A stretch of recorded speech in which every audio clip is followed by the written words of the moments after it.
নমস্কার, আশা করি ভালো আছেন।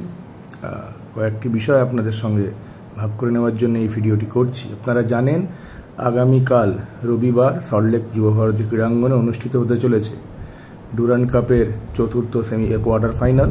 সেখানে মুখোমুখি হতে চলেছে দুই চিরপ্রতিদ্বন্দ্বী ইস্টবেঙ্গল এবং মোহনবাগান। তো সেই ডার্বি আগামীকাল অনুষ্ঠিত হবে, কলকাতা ডার্বি। সেই প্রসঙ্গে যে বিষয়টা বলার, আপনারা ইতিমধ্যেই শুনেছেন ইস্টবেঙ্গলের মাঝমাঠের অন্যতম সেরা প্লেয়ার, বলা যায় গোটা দলের অন্যতম স্তম্ভ মোহাম্মদ রশিদ, তার পিতা প্রয়াত হয়েছেন। তো তার পিতার প্রয়াণের খবর গতকাল তিনি প্র্যাকটিস চলাকালীনই পান এবং তারপরেই প্র্যাকটিস ছেড়ে তিনি বেরিয়ে যান। ইস্টবেঙ্গলের প্র্যাকটিসও তারপরে আর সেরকমভাবে হয়নি এবং তিনি কাল গভীর রাতে তার দেশের উদ্দেশ্যে রওনা দিয়েছেন। এই জায়গায় দাঁড়িয়ে অনেক রকম কথা ফেসবুকে দেখছি। এটা আমি একটা কথা খুব পরিষ্কারভাবে বলতে চাই যে হ্যাঁ, ডার্বি বঙ্গজীবনের অঙ্গ, ভারতীয় ফুটবলের মুখ, অনেক কিছু, কিন্তু একজন মানুষের প্রাণের থেকে তো ফুটবল বড় নয়। তো সেই জন্য খুব স্বাভাবিকভাবেই এই পরিস্থিতিতে দাঁড়িয়ে তাকে বাড়ি যেতে হয়েছে। এবং আমি এটা ব্যক্তিগতভাবে বিশ্বাস করি, শুধু ইস্টবেঙ্গল নয়, ইস্টবেঙ্গল টিম, তার সাপোর্ট স্টাফ, তার কোচিং স্টাফ, তার ম্যানেজমেন্ট, ইস্টবেঙ্গলের সমস্ত যত সদস্য সমর্থক আছেন তারা তো বটেই, তার সাথে সাথে মোহনবাগান এবং আমাদের পশ্চিমবাংলার বিশেষ করে ভারতীয় ফুটবলেরও খুব সম্ভবত ফুটবল ফ্র্যাটার্নিটির যত মানুষ আছেন, শুধু ইস্টবেঙ্গল নয়, প্রত্যেকেরই প্রেয়ার রশিদের এবং তার পরিবারের সঙ্গে আছে। এটার মধ্যে কোনো রকম কোনো দ্বিমত আমার অন্তত নেই। ডার্বি হবে, ডার্বি আসবে যাবে, আনন্দ দুঃখ সবই থাকবে, কিন্তু মানুষের জীবন, বিশেষ করে একজনের পিতৃ বা মাতৃস্থানীয় কেউ চলে গেলে যে অপূরণীয় ক্ষতি হয়, সেটা বোধহয় কোনো কিছু দিয়ে, কোনো ডার্বি বা অন্য কোনো কিছু দিয়ে জাস্টিফাই করা যায় না। খুব স্বাভাবিকভাবেই রশিদ ফিরে গেছেন, ইস্টবেঙ্গলও তাকে ছাড়াই ডার্বি খেলার যা প্রস্তুতি নেওয়ার সেটা নিয়েছে। ফেসবুকে কয়েকটি জায়গায় কয়েকটি কমেন্ট দেখলাম, আমাকেও আমার দু একজন বন্ধু ইস্টবেঙ্গলের সমর্থক অবশ্যই, তারা কয়েকটি হোয়াটসঅ্যাপে মেসেজ ইত্যাদি করেছেন, কমেন্টের স্ক্রিনশট আমিও সেগুলো দেখেছি ফেসবুকে, মানে হোয়াটসঅ্যাপে মেসেজ পাওয়ার আগেও দেখেছি। একজনের বাবা মারা গেছে, তাকে নিয়ে বিভিন্ন রকম কুরুচিকর কথা ফেসবুকে, মানে সে কথাগুলো বলারও কোনো প্রয়োজন আছে বলে মনে করছি না। মানে ভীষণ রকম ডিসগ্রেসফুল। মিনিমাম যে মানুষ হয়ে মানুষের প্রতি সৌজন্য, যে শ্রদ্ধা, তার কোনো জায়গায় এগুলোই নেই। তো আরও অনেকেই নিশ্চয়ই দেখেছেন আমি যে কমেন্টগুলোর কথা বলছি। একজনের বাবা মারা গেছেন, মিনিমাম একটা সম্মান, সৌজন্য অন্তত প্রাপ্য, এইটুকু মেনটেন করলে ভালো হয়। এখন সমস্যা হচ্ছে কিছু বরাহনন্দন তো আছেই চিরকাল, তাদের কাছে বাবা মা, জীবন মৃত্যু, মনুষ্যত্ববোধ এসব কিছুই নেই। তাদের পারিবারিক শিক্ষাটাই এরকম, তাদের বাড়ির রুচি, তাদের মূল্যবোধ সেটা এরকমই।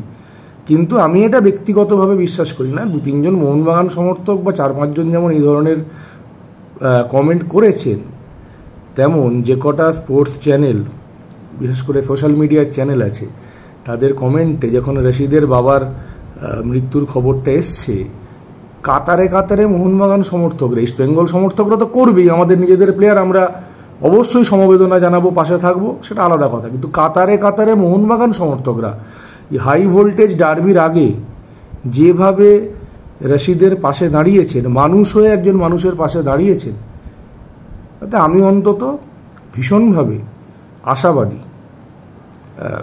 আর সব থেকে বড় কথা কি জানেন তো, মোহনবাগান বা ইস্টবেঙ্গল ক্লাবের কিছু সমর্থক, বলবো না এরা ঠিক মানুষের পর্যায়ে পড়ে বলে আমার মনে হয় না, তাদের মধ্যে কোনো মূল্যবোধ, পারিবারিক রুচি, শিক্ষা কিচ্ছু নেই, তারা এই ধরনের অসভ্যতামি করে। কিন্তু আমি কখনোই এটা মনে করি না ইস্টবেঙ্গলের, ধরুন আমি ইস্টবেঙ্গল সমর্থক, আমি একটা মোহনবাগানকে নিয়ে অত্যন্ত কুরুচিকর কিছু করলাম, নিশ্চিতভাবে ইস্টবেঙ্গলের যারা এই মুহূর্তে ম্যানেজমেন্টে আছেন বা দেবব্রত সরকার আমাকে বলে দেননি যে ভাই তুমি গিয়ে মোহনবাগানের নামে এরকম বলো, ওই যে 4-5 জন রশিদের পরিবার তার বাবার মৃত্যু নিয়ে একদম অশ্লীল নোংরা কথা বলছে, নিশ্চিতভাবেই সৃঞ্জয় বসু বা দেবাশিস দত্ত তাদেরকে গিয়ে বলে দেয়নি তোমরা বলো, বা মোহনবাগান ক্লাব থেকে তাদেরকে বলা হয়নি। আমি বিশ্বাস করি কিছু খারাপ মানুষ, ইতর ছোট লোক আছেন, তার বাইরে মোহনবাগান ইস্টবেঙ্গল তার থেকে অনেক বড়। তাদের যে সদস্য সমর্থক, তাদের মানবিকতা, তাদের চেতনা, তাদের মূল্যবোধ শুধু ভারতবর্ষের মধ্যে নয়, পশ্চিমবাংলার মধ্যেও অনেকের থেকে অনেক বেশি এগিয়ে, এটা আমি বিশ্বাস করি।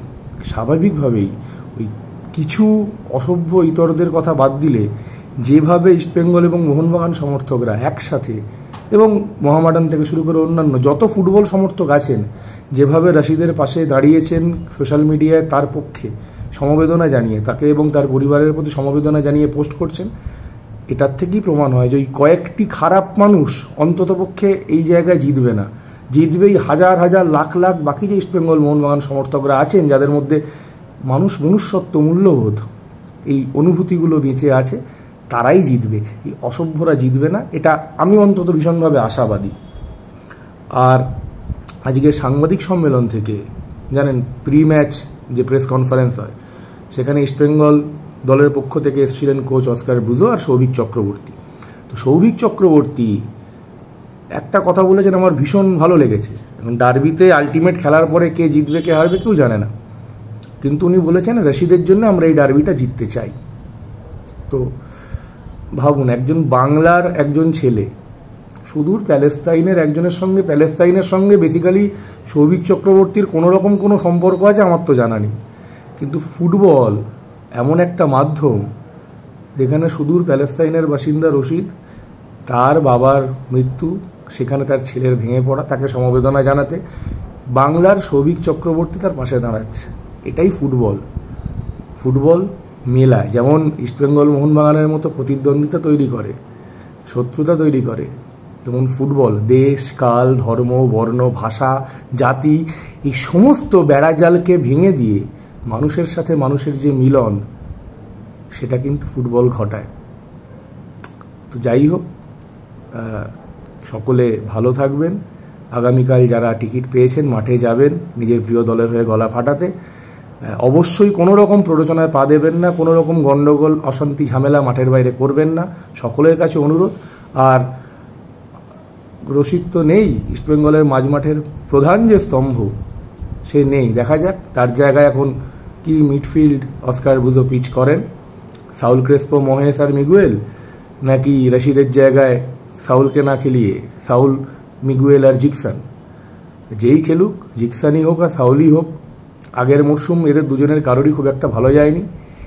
পড়ে পাওয়া 14 আনার সুযোগে যদি নিজেদের রিডেমশন করতে পারে, একটা ভালো পারফরমেন্স দেয়, তাহলে টিমের পক্ষে ভালো।